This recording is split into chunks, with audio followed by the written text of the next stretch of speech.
do we kick this off? Welcome. Are we going to have an intro? Yeah, we have some intro music playing. Okay. Yeah. Coming out of the music. You know, some of these podcasts, they just go straight into it, but you got to be bold. You got to be confident in your, And I don't think skill. I don't think we're that good. Okay. But welcome. Oh yeah, episode one.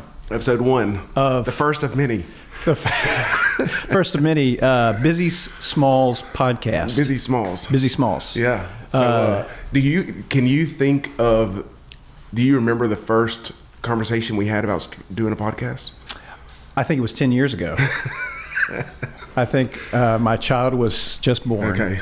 Yeah, it has been a while. Were podcast a thing then? And as my wife delivered our child, there was one thing bouncing around in my mind, and that was, you know what? I got to get where I can sit down with Leighton and talk business. Yeah, exactly. And here we are 11 years later. Yes. So yeah, well, your daughter and my son are in the same class, right? That's right. Same age. That's right. And listen, as girls and boys do, she's right now she doesn't get it. Yes. Yeah. She's not a fan of the boys. So mine isn't either. Well, I mean, of the girls. Correct. You're right. Right. They're in that age, but great school. Yeah. Now my 15-year-old, different subject. Right. Okay. Right. He officially has a crush. Really? And he came in the other day and said, "Hey, what's that stuff you put on that makes you smell good?" Deodorant. I was like, cologne? No. He was thinking cologne. He has deodorant. He doesn't wear it, but he has it. Old Spice. And I said, he said, do you just put it under your arm? Uh-huh. So did you show him, or was no? This just the cologne. He's confused. Okay. What he knows is that he has a crush and he wants to impress. Right. So now he's brushing his teeth on his own. We don't have to remind him. Okay. He said he's going to do it twice a day. Right. And he is cleaning his face at night. Ooh. Some acne. He's getting serious. He's getting serious. What flavor of cologne? My wife probably bought it for him. I'm not real sure. But if he takes after his papa, it's just degree. Just the basic degree. Cool water. Yeah. The double pack. The ones that can go, male or female scent. Yes. Cool water. That's us. Right. So, well, welcome. Yeah. So, I think that for us, every time we get together, we end up on the topic of business. Yes. And so that, and then many times we've been talking and said, this really needs to be recorded. Right. For, So for the listeners out there, which is our wives. That's right. Well, for a while, I think a few just cut it off. I don't think Brooke's going to be into it, but Laurie will listen to it. That's right. We get into murder mystery, we're there. Okay. But for the listener, for the listener, tell me about your background in business. Okay. So we're just a little intro. That's right. Yeah. So we're going to reference episode 1 a lot. Yes. Go back and listen to that. Uh-huh. Let's start with us first, because we actually started our friendship in high school. Well, was it a rivalry? It was a rivalry. It was a rivalry. Yeah, we played at rival high schools basketball. Right, rival. That's right. We had some very vicious basketball games. Yeah. I've got some great memories of you. Yeah. You probably didn't remember. Us as well. But if you want to see good basketball, you want to watch two teams that are all white. You know what I'm saying? Generally under about 6'2". Yeah. That's some of the best basketball. That's some of the best basketball Earth. you're going to see. That's Nobody right. in that gym could dunk. I'll tell you that. You know what? A lot of hustlers. A lot of grinders. A lot of effort. That's right. A lot of picks being set. A lot of picks a lot of box outs. So we had some. made shots. Not many made shots. Not much. Not many dunks. Yeah, no dunks. Right. But let's be honest. At Central, those goals wouldn't have withstood a dunk. They're one dunk away from shattering. Listen. Our facilities weren't maybe what they could have been. But it was all part. It was all part of the process. It was all to make us stronger individuals, and here we are today. Here we are today, and so that's where it started. Right. Rival turned friends. That's right. Many years later. Here we are. Yeah. So my background. Let's see. I was my first profession was a school teacher, And did you even know that? You knew that? Yes, I did. Okay, yeah. Yes, I did. So I was a school teacher for 4 years, and during that time, I started dabbling into real estate, flipping some houses, investment properties, and so let me press pause. So you're a school teacher. Yeah, school teacher. And you start doing real estate stuff. Yeah. Why? I had the kids like scanning papers in for me. Yeah. But why did you say, hey, real estate's something I want to dip my toe in? You know, I had a friend that was in real estate, and it was a broker, and it was kind of like, well, I'll get my real estate license. Because it just looked fun. It looked just something to get into. Yep. Okay. And right, it was kind of around the time we had bought our first house, and so I kind of saw the process. 2008, around then. Yeah. So 2009 maybe, and so got into that, and so quit teaching. A year later, my wife was able to quit her teaching job, and that was 2012, I believe. And so that's what I've been doing, really, real estate, and that's kind of led into multiple real estate companies, management companies, sales company, trade companies that have been started, just kind of spinning off of what. So when you say trade, for the listener, what do you mean by trade? So I have a roofing company that I have some great partners with, and that's a great company. Growing to be a great company, roofing. The other, I have a plumbing company and HVAC company. Okay. And so those are my 3 trade companies. Okay, so it sounds like lots of irons in the fire. Yes, there are lots of irons in the fire. And so we're here today for BizzieSmalls to really talk about. BizzieSmalls. Yeah, I mean, I think that's our thought process on this is that we both own and operate small businesses, and they are completely different businesses. Yep. The story behind those businesses are completely different, but I would say a lot of the struggles that we both face are the same.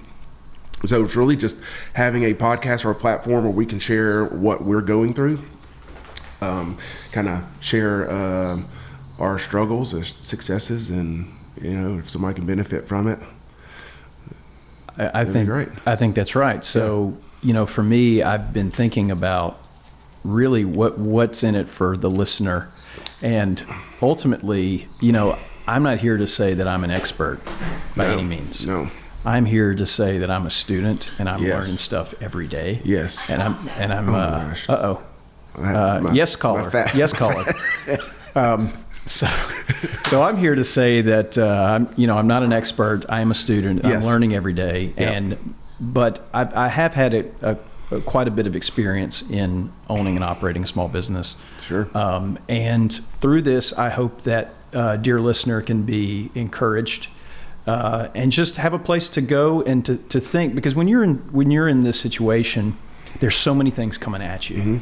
And sometimes I don't get until the end of the day. Like yesterday, I'm driving home and I'm thinking about all the things that are going on and all the things that are coming at me. And I feel my stress levels start to rise. And so if you're in this situation, you understand that it's a lot on you. And you're constantly trying to find ways to deal with the stress and deal with the pressures that are that you face. You should just call me, because I think I was doing the same thing, probably right around the same time. Wondering.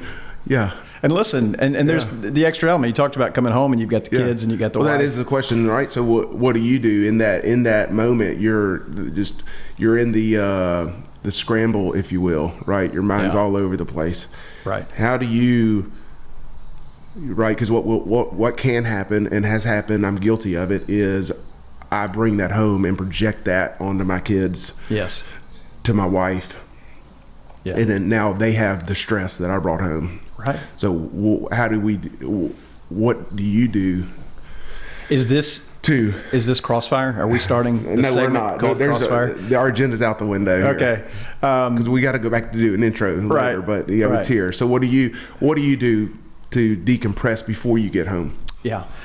Really good question, and it's something I've been working on quite a bit here lately. So now I'm in my 40s, early 40s, and you realize that I've been running this way for a long time, and it's really unsustainable to run this type of lifestyle unless you make certain adaptations.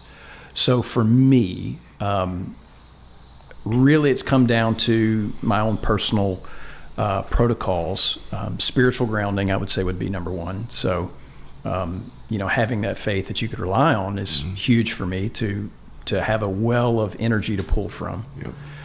Physically, it's so important. So making sure that my sleep, that I'm getting good quality sleep, and I've got trackers and metrics for all that. Your fancy ring. I've got told me about it. I've got the fancy ring. Yeah, what is that ring? They're a sponsor of ours. They actually said they were giving us $1 million, really, honestly, if we'll give them a shout out. We won't say the name yet until the wire, until the money's wired. That's right. Okay. So the sleep piece is huge. I would say your physical activity, weightlifting, exercise, diet. So that's the homework. That's the groundwork that you have to lay. That's the groundwork. Because in the moment, if these boxes aren't checked, for me, I find to be very susceptible to, losing emotional control, maybe my temper, that coming home and projecting that onto my family, which, listen, no one is immune. No one is immune to that. Yep. And so I think there's a couple other things too that I'm working on. You've got, what is the self-talk that you're doing in your mind on a day-to-day basis? Are you looking for things to be thankful for? That's probably the last thing I'll say, but one of the most important, because with everything that's going wrong, with everything that you have going, there's a lot to be thankful for. Yep. And so keeping that front and center for me is very important. Yep. But I'll ask you now, crossfire time. Well, I think that, going off of what you said, and all those are true, I've had to put up boundaries of what I let get to me. Say more. Yes, because some of the things that I stress over are things, one, that I can't control, or two, I have someone on my team that's supposed to be handling that. And so I'm a fixer. You probably are too. Most of us men are. We don't, when we see a problem, we just want to go in there and fix it. So I've had to train the people around me, hey, don't come to me after 4 o'clock with anything unless it's an emergency, because I'll dwell on it all night, right? And I won't be there. I won't, I'll be on my phone, or I'll be thinking of how I'm going to fix that the next day, or I just won't be very present at home. So then 4 o'clock, nothing on the weekends. I don't want to hear anything on the weekends, because again, Monday's coming and I don't want to spend my Saturday and Sunday worrying about it. Then I would say my last thing is, who am I allowing to speak to me? So, I want those people to be healthy people, growing people. So when you say speak to me, do you mean literally talk, or are you saying the kind of things that you take in on? Yeah. So like, who am I? This sounds so like arrogant, but like who? I don't know. I'm going to say it that way because that sounds really bad. But goodbye, listener. We only have so much time in the day, and we only have so much information we can take in and handle and process. And so all of that matters to me, and I have a limited capacity. So who am I allowing to take up some of that capacity would be my point. So if it's somebody who's constantly negative, somebody who's going to, this really all started for me this summer. I had a therapy session, in one of my therapy sessions with my therapist. I had heard a story, or someone had shared their dislike of something I had done in business. Okay, something small. And I dwelled on it and let that really bother me. And so my therapist said, well, does that person matter to you? Does that person care about you and your well-being? I was like, no. He's like, okay. But then he says, well, let's take a step further. Who told you that? And I was like, this third party. And they said, well, why is that third party? Why are you even allowing that third party to tell you information like that? Well, so now listen, I'm curious. Yeah. I'm asking questions. Ask questions. Yes.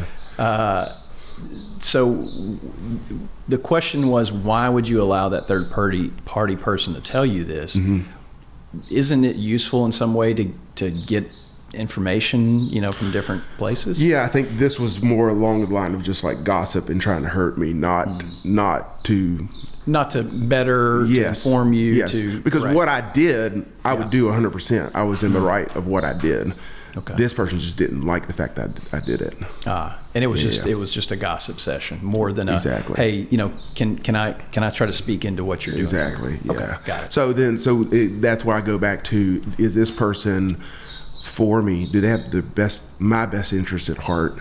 And are they a healthy person? Like mentally, are they healthy? Are they growing? Like those are the two attributes of people that I'm letting in my inner circle. If that makes sense.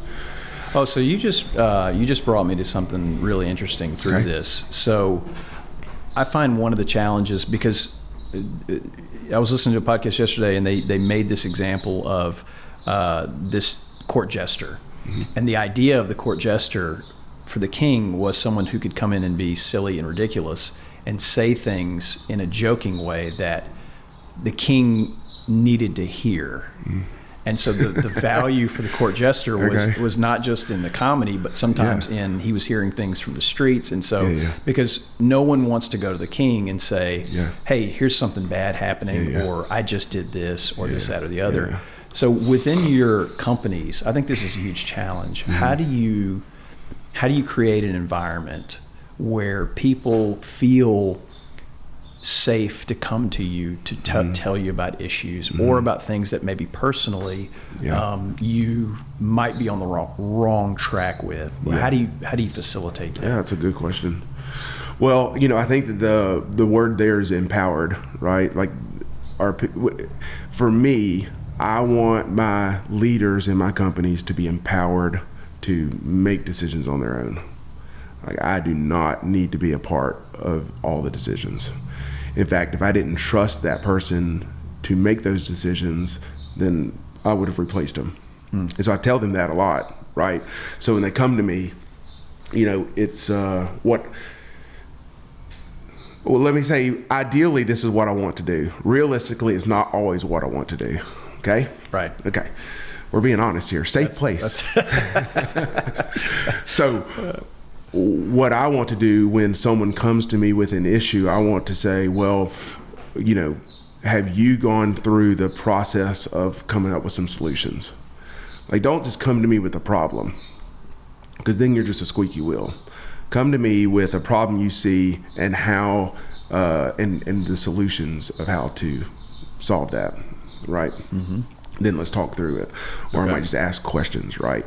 Now, on a realistic level, a lot of times as a leader or an owner, manager, whatever, the easiest path is just to solve the problem and tell them what to do, right?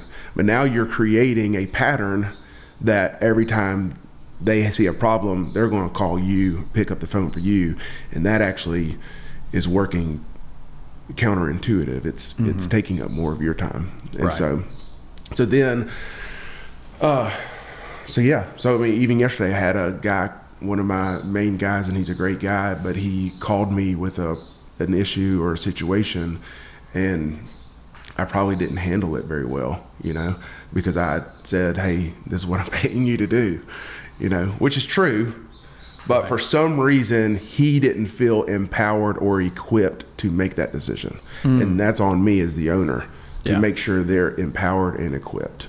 Empowered and equipped, right. And then because somebody that's just empowered and they're incompetent might not be the best. Not equipped. Right. So what am I doing to equip them and to give them permission to do this? Yeah.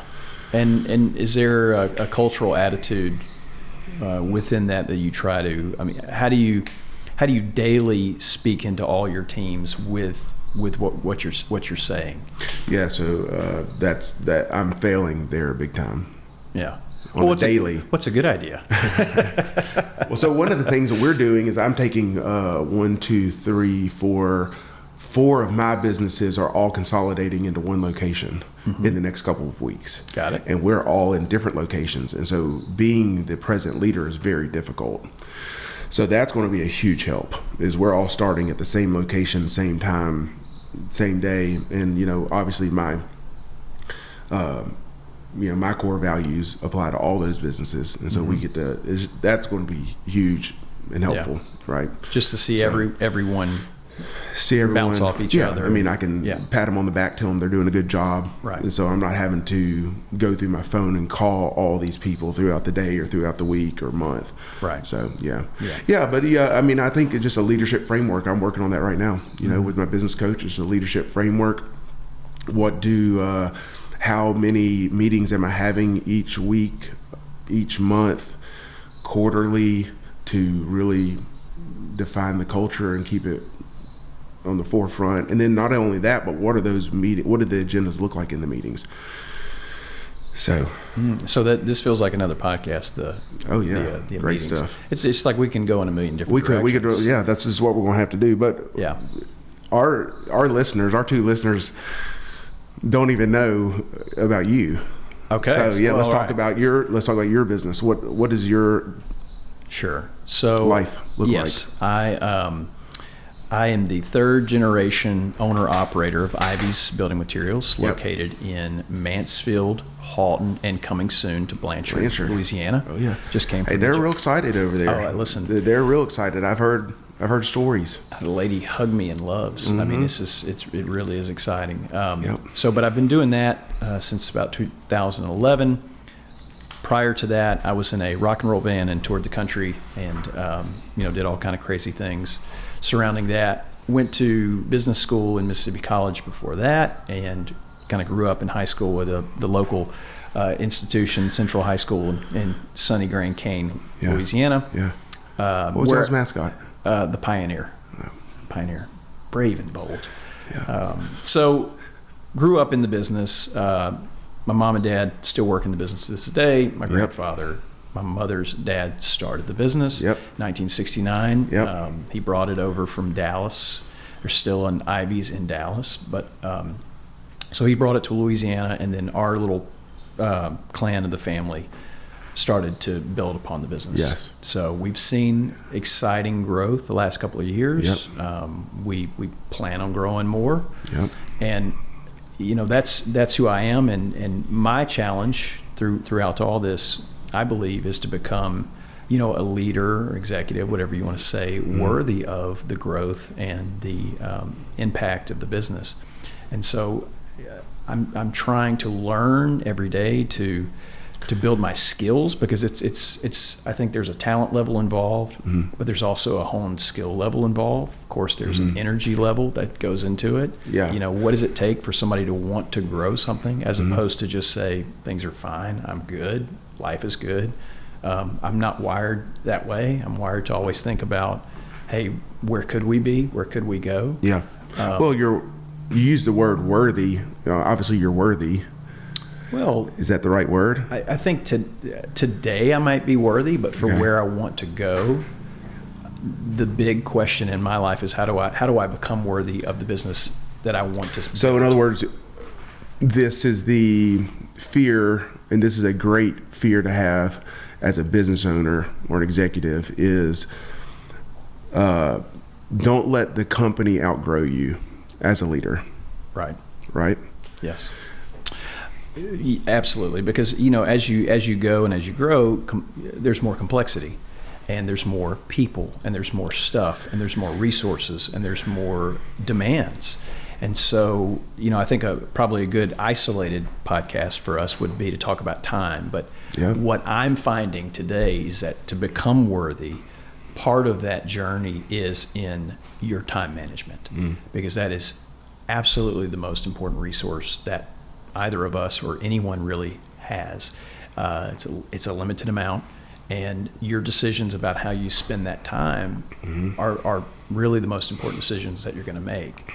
So how to become worthy, for me right now, it's working on the time management. It's working on how do I cover all these bases. There used to be 3 and now there's 20. And I'm trying to cover all the bases with the same 8 hours of daylight that we all have. So time would definitely have to be, I mean, I'm thinking of several, right? I want to do an episode on the generational aspect of business because I've read some great stuff about that. And I don't even, after reading that, I'm like, I'm not building this for my kids. Right. I'm going to spend all my money in retirement. I don't blame you. I don't blame you. So that's a big one. So just a lot of good stuff. So we did get some, well, let's talk about this. You're talking about leading and growing. Let's go into this then. What are you consuming to grow? This is the question that I was gonna ask you. So I'm building a personal resource, a self-development resource guide. Okay. And so in that, I'm trying to list out all of the things that I'm leaning on or pulling from to keep my education going forward. Because I think, again, as we talked about the kind of discipline of the practice of like kind of what you're doing off stage that leads to success on stage with the business, I think this is huge. Listen, there's so much classic business advice out there. Oh yeah. I mean, we could probably we could probably just narrow it down to about 7 or 8 books. I mean, there's how many? Hundreds of thousands, right? So there's some of the basics that I think that everybody needs to understand fundamentally. But from a day-to-day basis, so I'm in the car now for, I don't know, 2.5 hours a day now driving from stop to stop. So there's a real opportunity with podcasting. There's real opportunity with the media that so many people are making now in this arena. Everything from, I mean, you can look at somebody like Tony Robbins, that's a little bit more motivational, that interacts with a lot of high-performing business people. You can go down to, industry-specific things that I listen to. Bradley Hartman, for example, is a really good one in my business that I lean on.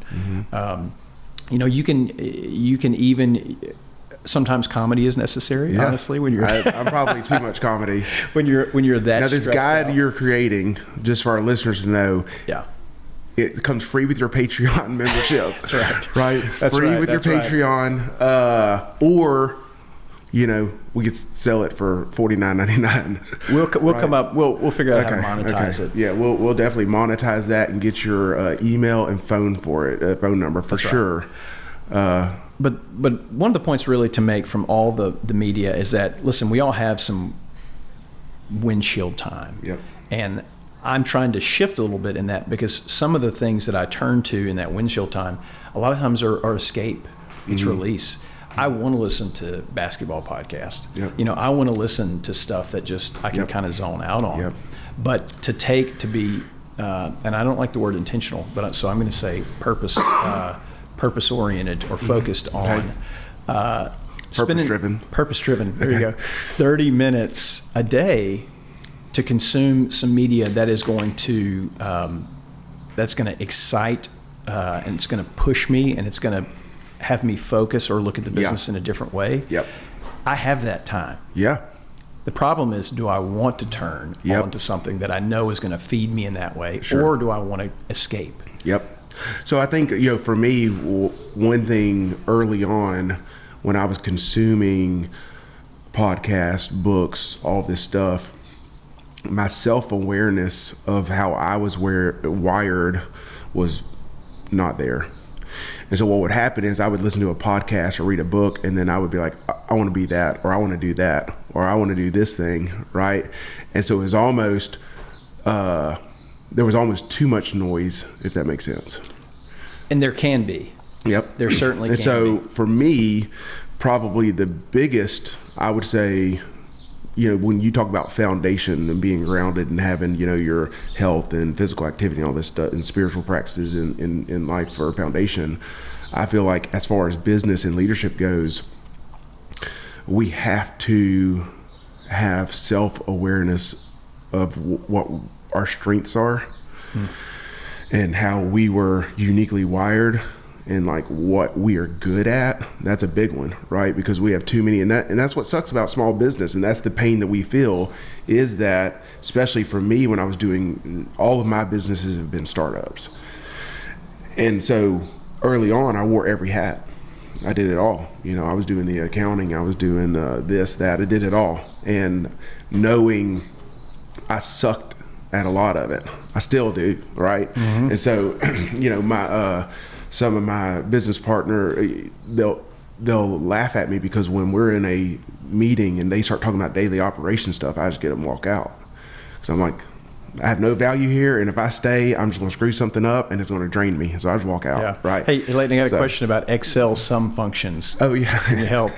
Yeah. That would that just hearing that gives me anxiety. But yeah, I think that's a big one. And so, like, for me, in my organizations, I know everyone's Enneagram. So my sales, we have 140 real estate agents. Before we even interview them, we get an Enneagram assessment done. And what is the practical value of that for you? Well, on an interview level, like when an employee is coming in, it allows me to know what questions to ask, because I know what burns someone out and what makes someone thrive. So in fact, I can actually, if somebody's applying and I send them an Enneagram assessment, I can go ahead and weed out half of them and not even do the meeting or the interview, because I know based off of the job description, their Enneagram number is not going to match. Okay, so if I'm applying to your company, Can you tell me which Enneagram number to submit? Exactly. So I'll get hired. Yeah, you can hack the system, right? Yeah. Uh-huh. So I think that's the thing too, though, is if you've cheated on your assessment and you come in and I start asking you questions, I'll know if you cheated, because I'll know that what your responses are do not line up with what your assessment is. Yeah, you can spot those Enneagrams. Yeah, so I think as a leader, as an owner, one, we have got to learn our own like self-evaluation. Like, we have to know what we're good at, bad at, what we should be delegating. Then I think when we're leading and growing our teams, we need to know, like, this lets me know how to encourage, right? Yep. How to help them avoid, right, a stumbling block, or to how to manage their time. Because I know, like, a 1 on the Enneagram who sees everything in black and white, they'll waste all of their time trying to bring chaos to. Try to bring order to chaos, and sometimes that stuff isn't necessary. Sometimes that stuff's already created by somebody else, and like that's just what they do, right? So in a sense, the Enneagram work that you do in your companies, it's a way for you to calibrate your approach with them.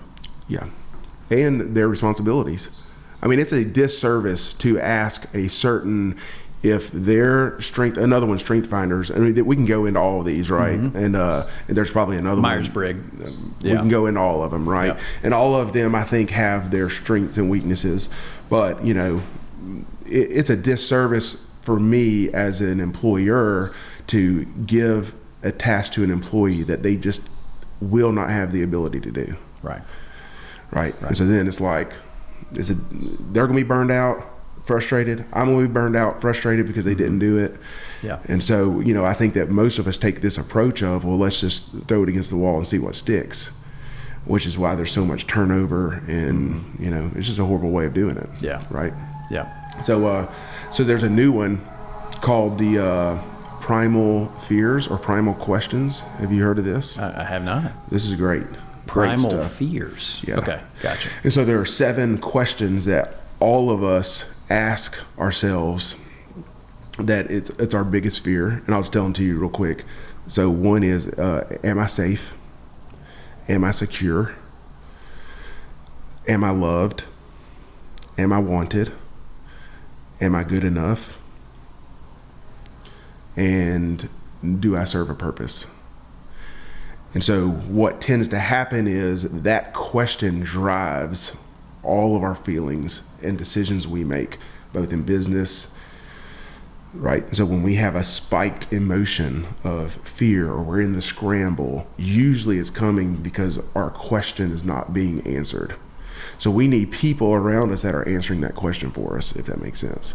But that only comes with self-awareness of what that question is. Mm-hmm.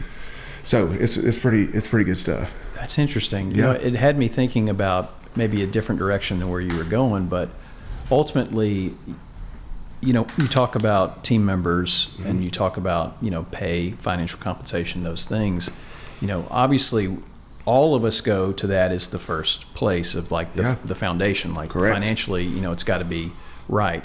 But what you seem to be suggesting, and I think this is very true, is that it's more complex than that. Way more complex. Because those primal fear questions, those are addressed, and those are deep-seated within all of us. Yeah. And so for the business owner who would just simply say, listen, I'm going to pay more than anybody else. However, the culture, the environment, mm-hmm. the mm-hmm. management, the leadership, all these things, you know, just the high dollar is going to bring in this team member. Yeah. The reality of it is that it's much more complex than just the money.